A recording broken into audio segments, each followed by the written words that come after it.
PDIP dan Golkar menginginkan kenaikan ambang batas parlemen menjadi 5%. Pernyataan itu lantas mendapatkan respon dari Deputi Bapilu DPP Partai Demokrat Kamhar Lakumani.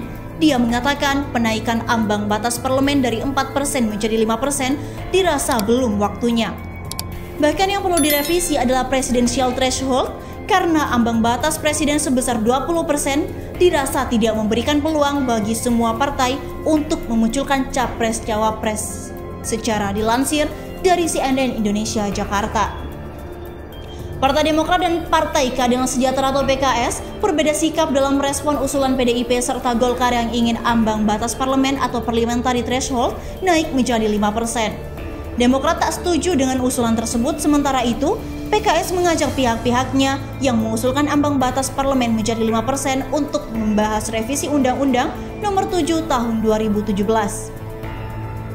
Deputi Bapilu DPP Partai Demokrat Kamhar Lakumani mengatakan bahwa ambang batas parlemen sebesar 4% belum perlu dinaikkan. Partai Demokrat berpandangan bahwa parliamentary threshold 4% yang ada saat ini masih relevan untuk digunakan, kata Kamhar kepada cnnindonesia.com pada Selasa 2 November. Ia menyatakan hal yang mendesak untuk ditinjau kembali adalah presidensial threshold atau ambang batas pencalonan presiden. Menurutnya, syarat mengusung capres dan cawapres yang ideal ialah memiliki kursi DPR 4% bukan 20%. Idealnya, presidensial threshold sama dengan besaran parliamentary threshold agar seluruh partai politik yang telah mendapatkan mandat rakyat sebagai perwakilannya di parlemen memiliki hak untuk mengusung pasangan calon presiden dan wakil presiden, katanya. Sementara itu, Ketua DPP PKS Mardhani Alisera menyatakan usulan PDIP dan Golkar untuk meningkatkan ambang batas parlemen menjadi 5% perlu dilakukan lewat revisi Undang-Undang Pemilu. PKS menurutnya mengusulkan ambang batas parlemen ditetapkan sebesar 5% dan ambang batas pencalonan presiden ditetapkan sebagai 10%. PKS memperjuangkan agar ada revisi Undang-Undang Pemilu Parliamentary Threshold 5% plus Presidential Threshold 10%, termasuk usulan dari PKS. Jadi ayo kita revisi Undang-Undang Pemilu, kata anggota Komisi 2 DPR RI itu.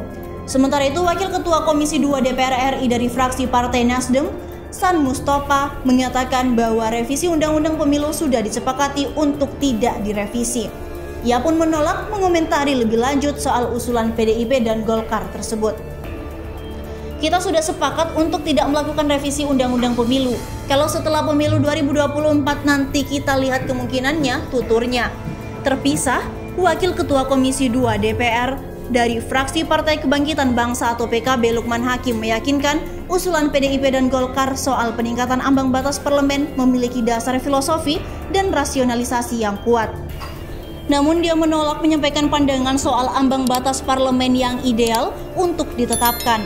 Lukman menyatakan baru akan menyampaikan usulan PKB soal ambang batas parlemen apabila hal tersebut dibahas di DPR secara resmi. Saya akan sampaikan pandangan PKB mengenai parliamentary threshold kelak jika terdapat momentum pembahasan di DPR, tuturnya. Sebelumnya, Sekretaris Jenderal PDIP Hasto Kristianto kembali mengusulkan peningkatan ambang batas parlemen menjadi 5%. Hasto beralasan sistem presidensial membutuhkan sokongan sistem multipartai sederhana. Menurutnya, peningkatan ambang batas parlemen perlu dilakukan secara terus-menerus. Hasto mengatakan sistem multipartai sederhana akan mendukung efektivitas pemerintahan. Dengan demikian, konsolidasi bisa tercapai secara menyeluruh. Pendapat serupa juga disampaikan oleh Wakil Ketua Umum Partai Golkar Ahmad Doli Kurnia. Doli sepakat jika ambang batas parlemen dinaikkan menjadi 5%.